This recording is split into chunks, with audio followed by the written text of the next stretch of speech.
이제 좀 다 고개를 드셔서 저를 집중하시기를 바랍니다. 총신대학을 제가 다닐 때 가장 집중했던 사역 중에 하나는 낙도 선교였습니다.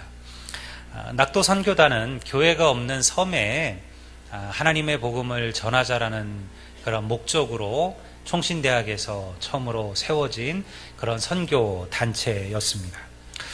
제가 91년도에 신학대학원 때 여름방학 동안에 신안에 있는 한 섬으로 하여튼 이쪽에 와서 배를 타고 들어갔습니다. 8명조 되는 우리 낙도 선교팀들, 그때 다 섬마다 흩어졌는데 저희 팀도 한 8분 정도, 우리 전사님들 또 대학부 자매들, 형제들 이렇게 해서 그 섬에서 3박 4일을 지내며 섬 주민들에게 복음을 전했습니다. 둘째 날 제가 오전에 주일학교 몇 명 되지 않는 전체 어린아이들, 갓난아이들부터 그리고 초등학교 6학년까지를 다 합쳐봤자 20명밖에 안 되는 그 작은 섬인데 주일학교를 하고 오후에 섬 마을 주민들에게 노방전도를 나갔습니다. 이래저래 섬을 돌며 복음을 전하다가 어떤 외딴 한 집에 들어가게 됐는데요. 거기는 나이가 지긋한 한 노 부부가 살고 있었습니다. 제가 그 할아버지께 이런 말씀을 드렸어요. 할아버님, 어떻게 인생이 어떠셨습니까? 행복하고 좋은 일들이 많으셨습니까? 아니면 힘들고 버거웠던 시간들이 많으셨습니까?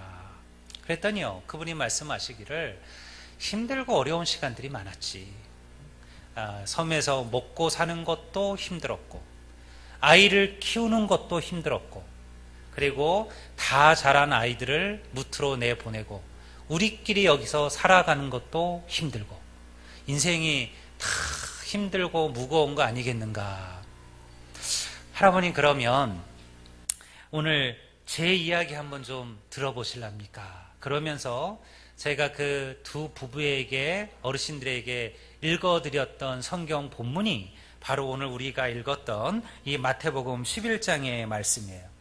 수고하고 무거운 짐진 자들아 다 내게로 오라. 내가 너희를 쉬게 하리라. 여러분, 오늘 이 하나님 주님의 이 약속의 말씀이 오늘 우리 모두에게도 위로의 말씀이 되시기를 주의 이름으로 축원합니다. 여러분, 그날 그 할아버지와 그 할머니는 주님을 영접했습니다. 그리고 그들이 살아왔던 인생의 무거운 짐들을 주의 십자가 앞에 내려놓는 은혜를 경험하게 되었습니다. 여러분, 인생은요, 누구나 다 각자의 무거운 인생의 짐을 지고 살아갑니다. 제가 저희 아이들이 중고등학교 때 학교 가는 그 가방을 들어본 적이 있었는데요, 깜짝 놀랐어요. 그 가방이 얼마나 무거운지요. 근데 더 저를 안타깝게 했던 것은 그 가방의 무게가 아니라 앞으로 이들이 살아갈 삶의 무게가 어떠한지를 제가 알기 때문에 그렇습니다. 어제 한 그 전기 기사 친구가 서비스하는 친구죠. 저희 집에 와서 이제 이것저것 이제 전기 전자 이거를 좀 서비스를 하는데요. 아주 젊은 친구 하나가 땀을 뻘뻘 흘리며 왔습니다. 그리고 하는 말이 그거예요. 집이 참 좋습니다. 이거 비싼데요. 그래서 그래요? 우리 집이 아니라서 잘 모르겠다고. 그랬더니 여기는 자기가 월급을 통째로 모아도 자기 월급으로는 10년이 지나도 20년이 돼도 살기 어렵다라는 거예요. 제가 생각해 봤어요. 이 친구가 받는 월급이 얼마인가. 아마 그 친구가 한 500 받고 600 받고 이러면요, 그거 그렇게 오래 걸리지 않을 겁니다.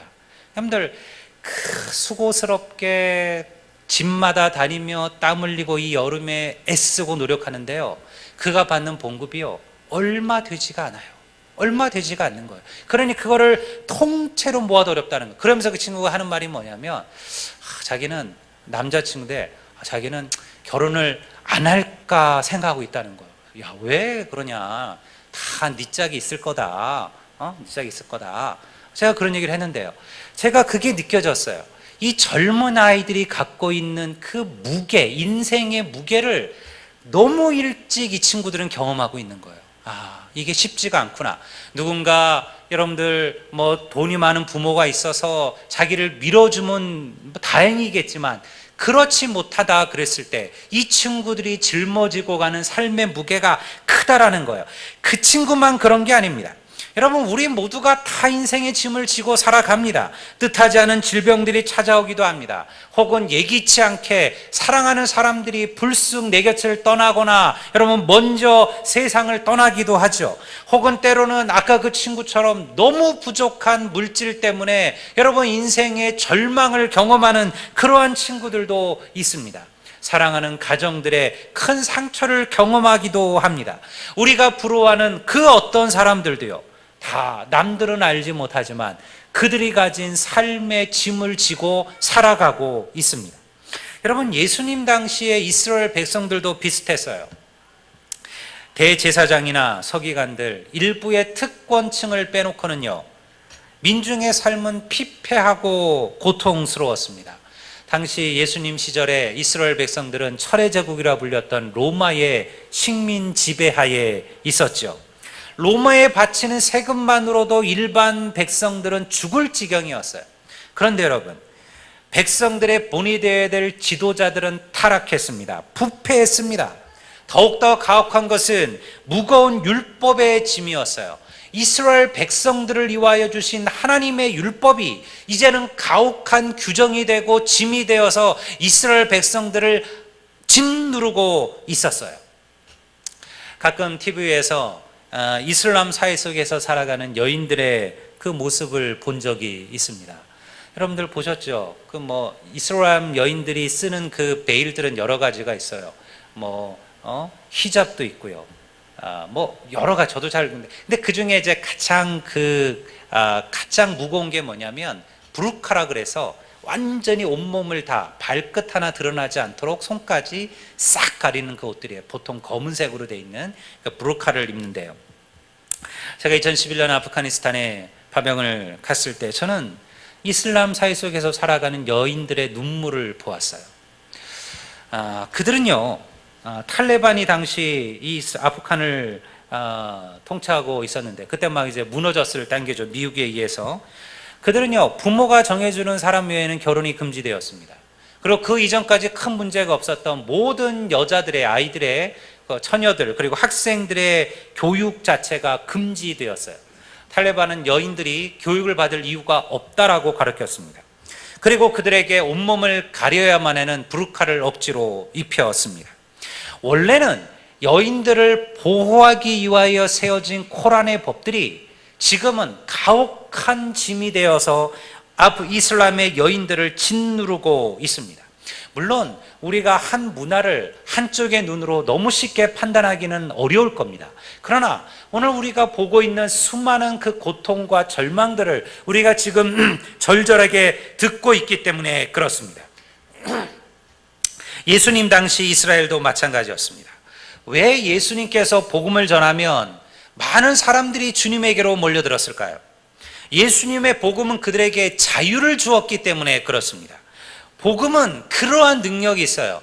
복음이 들어가는 곳에는 자유가 시작이 됩니다. 120년 전에 이 땅에 복음이 처음 들어왔을 때 그 복음을 처음 받아들인 이들은 여인들과 아이들과 그리고 우리가 상놈이라고 불리는 그런 천민 계층들이었습니다. 노비와 하인들이었습니다.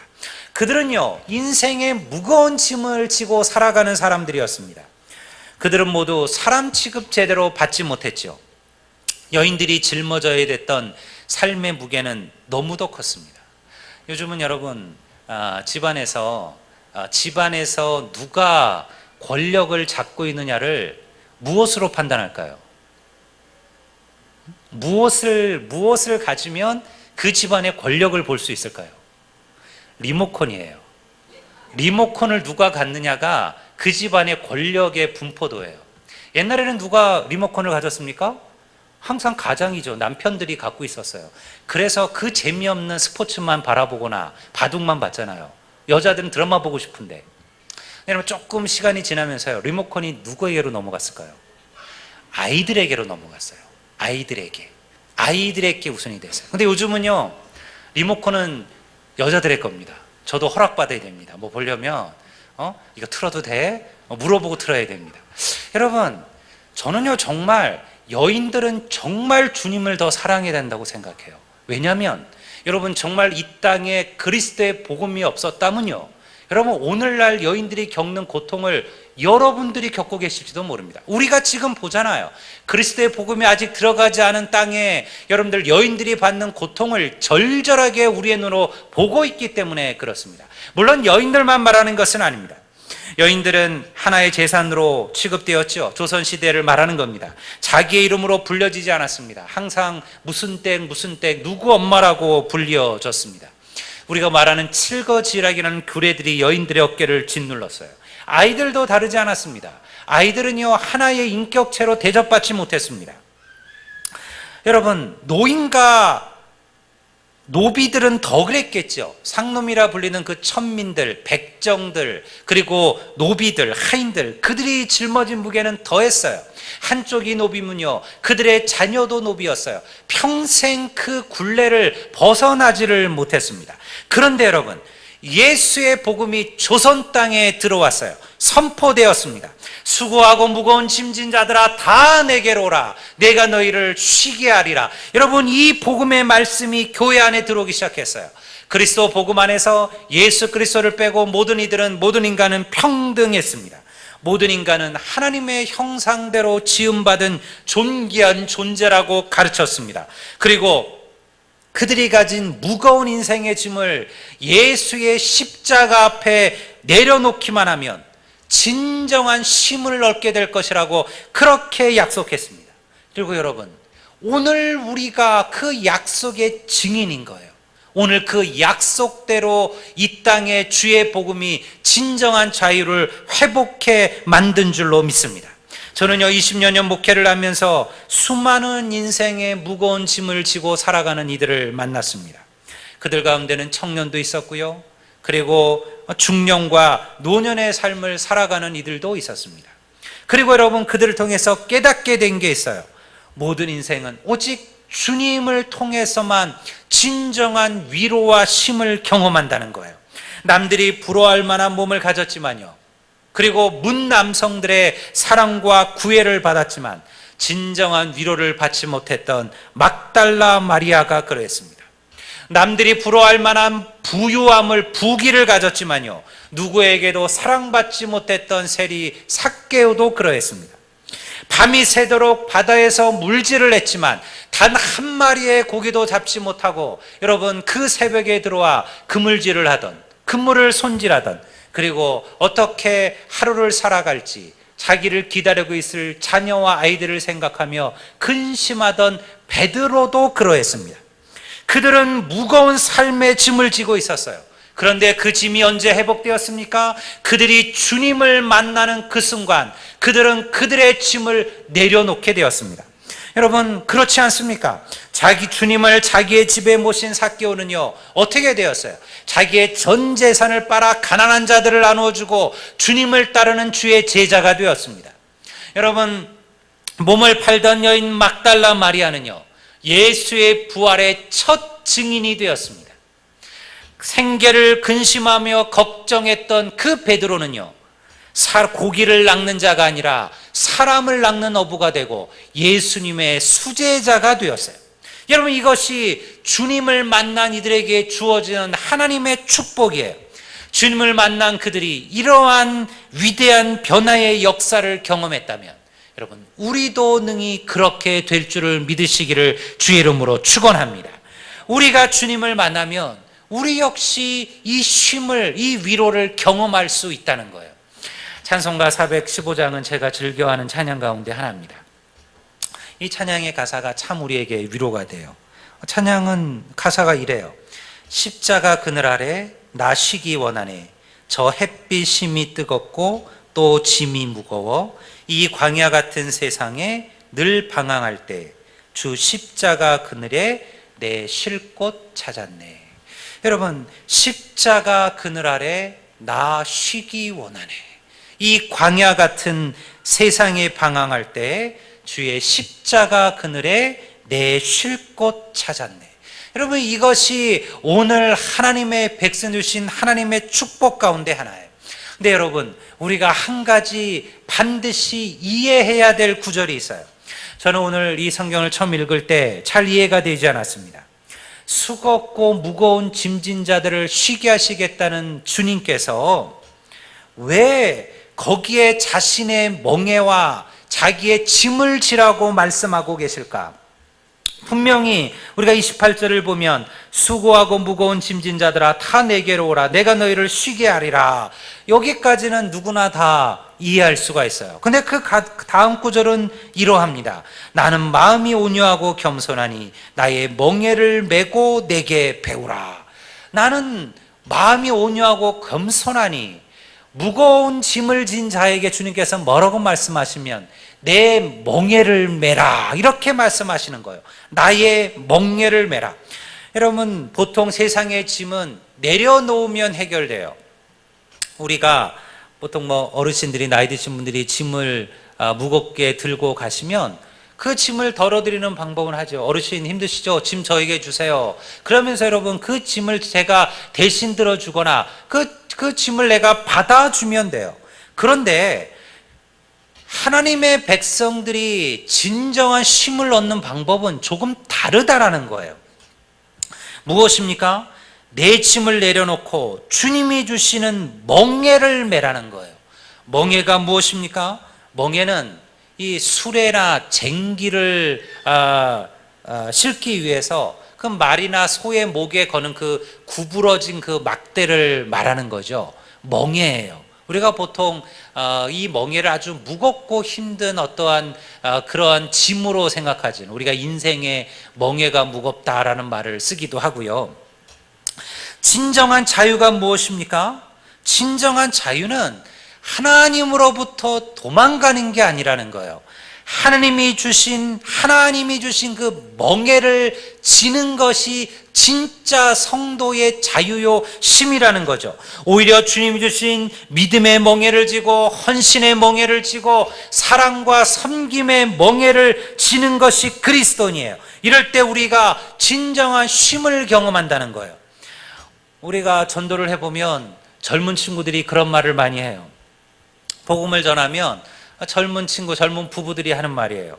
목사님, 세상 사는 것도 너무 힘들고 무거운데 여기에 예수 믿는 짐까지 지고 싶지 않습니다.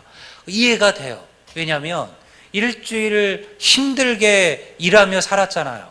그러니 정말 주일날 하루는 남의 눈치 안 보고 10시고 11시고 12시고 푹 자고 싶기도 하고, 그리고 나가서 자기 하고 싶은 거 하고 싶기도 하고, 놀러 가고 싶기도 하고, 쉬고 싶기도 한데요. 여러분, 또 그 주일날 아침에 일찍 일어나 여러분들 다시 교회에 와서 봉사하고 섬긴다라는 것이, 여러분 아마도 믿음이 무엇인지를 모르는 이들에게는 대단한 짐이고 대단한 멍에일 것이 분명할 겁니다. 근데 그것은요, 주님이 주시는 진짜 쉼을 경험해보지 못했기 때문에 하는 얘기예요. 주님이 주시는 멍에는요, 무겁지 않습니다. 어렵지 않습니다. 주님께서 말씀하시잖아요. 아마도 어떤 이들이 이렇게 얘기했을 거예요. 아니, 내 짐을 덜어주신다면서요, 왜 주님의 멍에를 지라고 하십니까? 내가 진 멍에도 무거운데 여기다 주님이 주신 멍에까지 어떻게 매겠습니까? 그래서 주님께서 뭐라고 말씀하셨어요? 아니라 내 멍에는 쉽고 내 짐은 가볍다. 너희들이 생각하는 것과 다르다라는 거죠. 주님이 주시는 멍에는요, 어려운 게 아니에요. 무거운 게 아니에요. 그 멍에가 무겁기만 하고 힘들기만 하면 누가 주를 위하여 살 수 있을까요? 제가 아시는 한 선교사님은 아프리카에서 사역합니다. 가끔 정말, 왜냐하면 오고 가는 비행기가 짝이 너무 많이 드니까 정말 가끔 몇 년에 한 번씩, 어떤 선교사님들은 막 1년에 몇 번씩 또 한국을 들락날락 하시는 분들도 있는데요. 이분들은 정말 한 번 오시면 몇 년에 한 번씩 한국에 들어오시게 돼요. 근데 아니, 그 오랫동안 아프리카에 있다가 이 좋은 한국 땅에 들어오면 좀 푹 쉬면서 그리고 좀 이것저것도 좀 해보고 맛있는 것도 먹고 인생도 좀 누리고 쉼도 좀 얻고, 그리고 돌아가면 좋을 텐데요. 오자마자 이분은 금방 다시 가겠다는 거예요. 그래서 아니 뭘 그리 바쁘냐, 오랜만에 오신 김에 좀 쉬었다가 이것저것 해봤다가 구경해다가 그러고 가셔라. 제가 군에 있는 동안에 선교사님이 그 성님 오시면 꼭 모셔서 우리 교회에서 쉬게 하고 설교도 하게 하고 그렇게 맛있는 것도 대접하고 그리고 관광도 해드리고 그렇게 시간을 보냈어요. 그런데 금방 선교지로 간다는 거예요. 근데 여러분, 저는 그게 이해돼요. 그분은요, 그곳에 가는 것이 훨씬 더 행복하다는 거예요. 거기에 있는 것이 훨씬 더 즐겁다라는 거예요. 그것을 비워두는 것이 너무 불안하다는 거예요. 그는요, 한 영혼이 주는 귀함과 그 소중함을 경험해 보았기 때문에 그래요. 그래서 여러분, 그것을 무겁게 여기지를 않는 거예요. 사랑하는 성도 여러분, 주님의 길을 걷는 것에 대하여 두려워하지 마십시오. 주님이 주시는 십자가를 피하지 마십시오. 세상이 보기에는 고달퍼 보여도요, 거기에는 세상이 줄 수 없는 하는 은혜와 평강이 있어요. 저는 그런 것들을 많이 경험했어요. 제가 어떤 부대에서 목회를 할 때는요, 선호 가정이 전부인 교회도 많았어요. 성도들 다 합쳐봤자 3-4가정밖에 안 돼요. 병사들은 150명, 200명씩 예배를 참석을 합니다. 근데 그 형제들을 매 주일 예배를 끝나고 밥을 먹였습니다. 특히 한 권사님이 그 일을 도맡아서 전담을 했어요. 장을 보고, 토요일이면요, 저도 항상 토요일 날은 교회 나가 있었으니까요, 아침부터 정말 와서 저녁 때까지 식사 준비를 하는 거예요. 그 150여 명이 먹을 밥을 다 준비하는 거예요. 물론 주일날이 되면 도와주는 한두 분이 오시지만 토요일 날은 그분이 다 맡아서 일을 해요. 제가 그래서 물었어요. 권사님, 너무 좀 버겁지 않습니까? 힘들지 않으세요? 힘드시면 얘기하세요. 우리 부대에서 병사들 먹는 거기 때문에 부대 밥, 부대 반찬 다 가져다가 우리가 먹기만 하면 됩니다. 그렇게도 할 수 있으니까 너무 버겁게 하지 마십시오. 근데 그 권사님이 그런 말을 해요. 제가 지금도 잊지 못할 얘기예요. 목사님, 이거 저에게 하나도 힘들지 않습니다. 이거는 제가 지고 가는 짐입니다. 그러나 무겁지 않고 버겁지 않습니다. 저는 주일날 형제들이 예배 참석하는 것만을 보아도 행복합니다. 그들이 이 음식을 먹고 돌아가는 것만으로도 저는 즐겁습니다. 하나님의 복음이 그들에게 선포되는 것만으로도 저는 너무너무 감사합니다. 그분이 억지로 버겁게 그 일을 한 게 아니에요. 정말로 웃어가며 찬양하며 노래하며 그 음식을 준비했어요. 여러분, 어떻게 그럴 수 있을까요? 그게 분명히 무겁잖아요. 그게 버겁잖아요. 그런데요, 그는요, 하나님의 은혜 속에 산 거예요. 하나님의 은혜 가운데 살아가니까 그게 버거운 게 아니에요.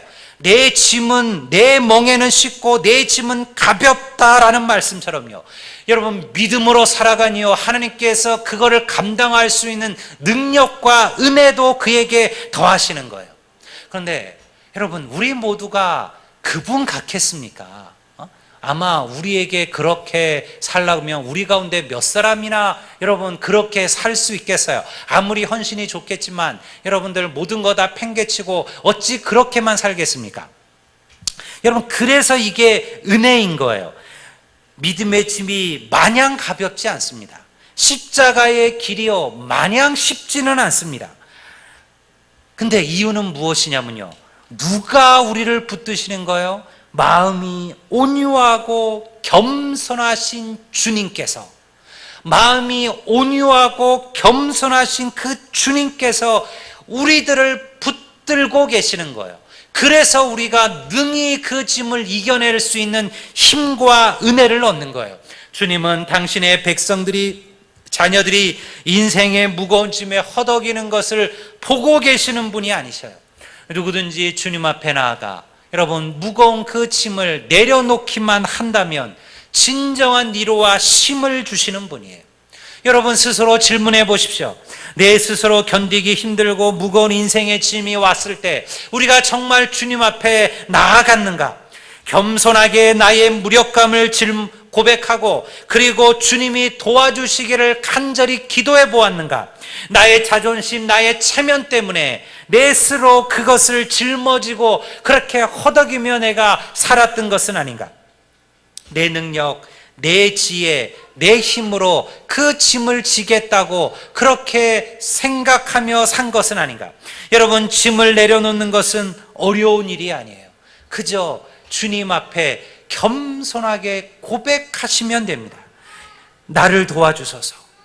여러분, 우리 주의 은혜를 경험했던 그 자녀들의 고백 아니에요. 세리의 고백이 그러했습니다. 병든 아이를 가진 부모가 그러했습니다. 여러분, 눈먼 소경의 고백이 그러했습니다. 주여 나를 긍휼히 여겨주소서.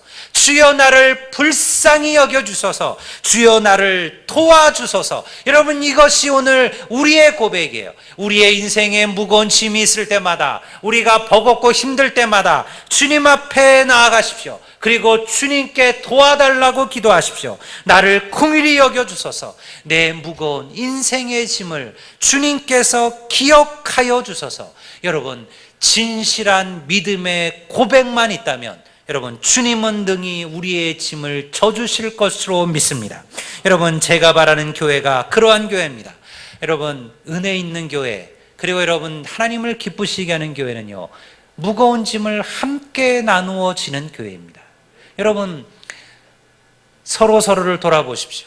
그리고 누군가 너무 혼자 무거운 짐을 지고 가도록 내버려 두시면 안 됩니다. 여러분, 그 무거운 짐을 함께 나누어 지는 것이 은혜스러운 교회입니다. 제가 바라는 교회는요, 인생의 무거운 짐들을 주께 가지고 나온 이들이 주님 안에서 진정한 위로와 소망을 맛보고 경험하는 교회예요. 여러분, 이 전에 나오실 때마다 소망하시고 간구하셔야 돼요. 여러분들의 무거운 인생의 짐을 주님 앞에 갖고 나오십시오. 그리고 십자가 앞에 다 내려놓으십시오. 그리고 여러분들 더 이상 그것으로 고민하며 염려하지 마십시오. 여러분, 예배가 끝날 때 그 짐을 다시 싸 짊어지고 가는 어리석은 자가 되시면 안 됩니다. 많은 이들이 그렇게 사는 것 같아요. 여러분, 주님 앞에 올 때는 인생의 짐을 지고 왔어요. 그리고 예배하며 하나님께 기도하며 여러분 자신의 인생의 짐을 십자가 앞에 내려놓았어요. 잘하셨어요. 근데 문제는 뭐냐면요, 이 전환을 떠나는 그 순간 다시 그 짐을 짊어지고 싸지고 돌아간다는 거예요. 주님의 은혜, 주님이 이미 우리를 회복하셨음을, 주님께서 우리를 쉬게 하셨음을, 우리에게 은혜 베푸셨음을 우리가 믿지 못하고 있다는 거예요. 여러분, 주님은요 이미 우리의 짐을 알고 계십니다. 우리가 주님 앞에 진솔한 고백으로 인생의 짐을 내려놓으면 하나님께서, 주님께서 친히 그 짐을 져주시는 거예요. 그 짐을 나누어 주시는 겁니다. 그것이 하나님의 은혜입니다. 사랑하는 성도 여러분, 오늘 우리가 이 십자가 그늘 앞에 여러분의 인생의 짐들을 내려놓으십시오. 저는 그 짐이 다 무엇인지 알지 못합니다. 그러나 아마도 우리가 각자 지닌 인생의 짐이 있을 겁니다. 그것이 크든 그것이 작든, 정말 때로는 그것이 견디지 못할 정도로 고통스럽고 힘들다 할지라도 여러분, 주의 십자가 그늘 앞에 여러분의 짐을 내려놓으시고, 그리고 주님 주시는 진정한 위로와 소망을 경험하시는 우리 모든 주의 자녀들이 되시기를 우리 주의 이름으로 축원합니다.